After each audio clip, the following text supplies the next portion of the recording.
সকালবেলা মোরগ ডাকে, খেয়াল করেছেন? কেন ডাকে জানেন? সে ফেরেশতা দেখতে পারে। একটা মোরগ একজন ফেরেশতাকে, মালাককে দেখতে পারেন, সম্মানিত ফেরেশতাকে দেখতে পারেন, আমরা দেখতে পারি না।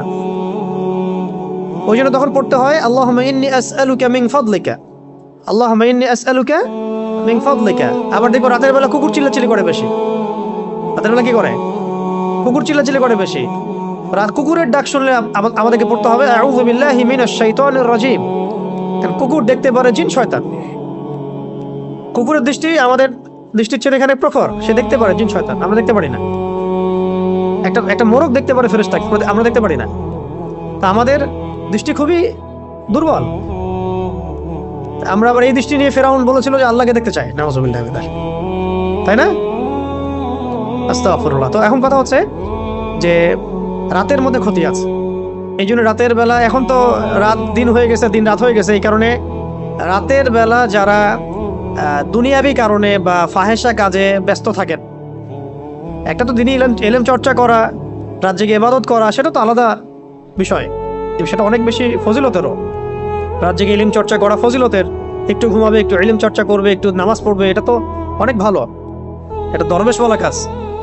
কিন্তু অনেকে দেখা যায় টিভি দেখে, মুভি দেখে, গান শুনে, হ্যাঁ কনসার্ট করে, এখানে ওখানে বন্ধুদের সাথে আড্ডা মেরে, বাইক চালায়, রাতের বেলা এদিক ওদিকে ঘুরে বেড়ায়, হ্যাং আউট করে, এভাবে সময় নষ্ট করে রাতে। তাদের ক্ষেত্রে এ সেহের আইন হাসাদ হয়ে যায়, এর সম্ভাবনা একদম 90%। তারা জিন্দার আক্রান্ত হয়ে যেতে পারে, সেহের হয়ে যেতে পারে, আইন হয়ে যেতে পারে, হাসাদ হয়ে যেতে পারে, আরো অনেক বড় বড় সমস্যা হয়ে যেতে পারে।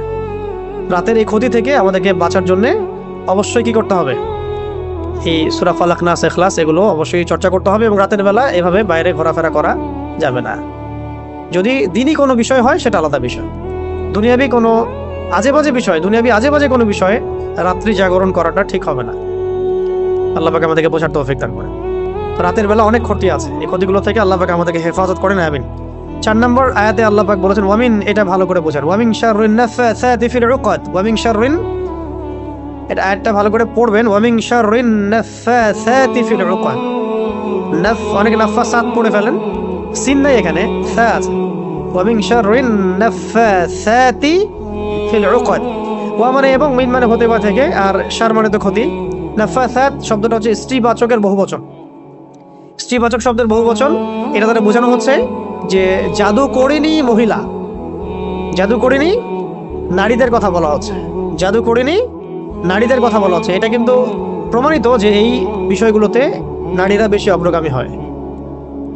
খুব সতর্ক, নারীদের ফিতনা কিন্তু মারাত্মক। ইন্না কাইদাকুন্না আযীম, আল্লাহ পাক বলেছেন তোমাদের ষড়যন্ত্র কিন্তু মহান। মহান মানে বিশাল, মারাত্মক। তো এখনো গ্রামে গঞ্জে বিভিন্ন জায়গায় আপনি দেখবেন যে নারীরা এগুলোর সাথে বেশি সম্পৃক্ত হয়ে যাচ্ছে, জাদু চর্চা করছে, ইত্যাদি ইত্যাদি। তা আগে থেকে এটা ছিল। আল্লাহ পাক এখানে মুয়ান্নাস শব্দ প্রয়োগ করেছেন, যে গ্রন্থিতে, ওকদ, ওকদ মানে হচ্ছে গ্রন্থি, গিট, রশি বা দড়ির গিট। তাহলে আয়াতের অর্থ হচ্ছে যে গ্রন্থিতে ফুৎকার দানকারী, মানে ফু দেয়, যে ফু দেওয়া, গ্রন্থিতে মানে গিটে ফুৎকার দানকারিনী নারীদের অনিষ্ট থেকে বোঝানো হচ্ছে এমন জাদুকরিনী মহিলাদেরকে যারা গিটের মধ্যে ফু দিয়ে দিয়ে জাদু করে। বুঝতে পারছি?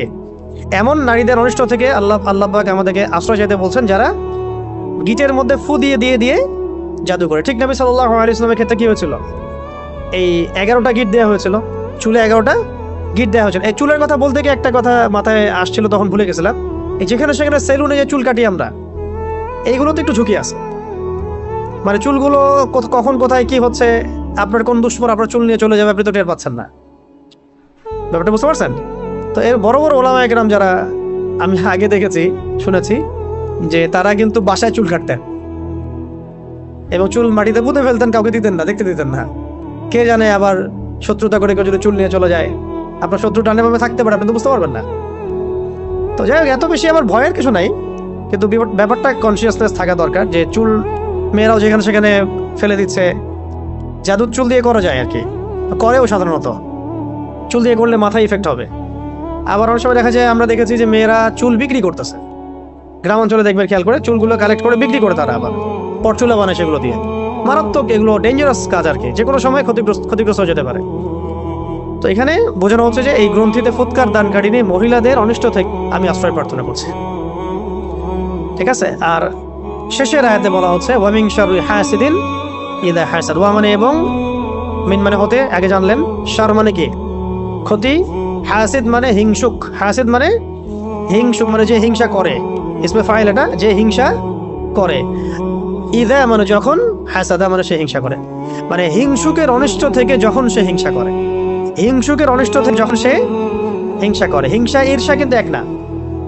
যেমন একজনের মাশাআল্লাহ সম্পত্তি আছে, আপনি আকাঙ্ক্ষা করছেন যে আমারও যদি হতো আমিও আল্লাহর পথে দান করতাম, এটা ঈর্ষা করা, এটা বৈধ, এটা বৈধ জায়েজ। কিন্তু আপনি এভাবে যদি চিন্তা করেন যে ওর সম্পদ ধ্বংস হয়ে যাক, ওর এই মানে অবস্থান ধ্বংস হয়ে যাক, আল্লাহ পাক তাকে বড় করতেছেন কেন, তার গা জ্বলতেছে, সে কিভাবে বড় হয়ে গেল, গা জ্বলতেছে, এগুলো যে হিংসা, এটা তো নিজে বোঝাই যায়, নিজের বিবেকই বলে দেয় যে সে হিংসা করছে কিনা। হিংসা করার সাথে সাথে নূর নষ্ট হয়ে যায়। হিংসার আগুন বলে না, হিংসার অনল বলে না কথা একটা, ঈর্ষার অনল, হিংসার অনল, আসলে ব্যাপারটা অনলই, আগুনই।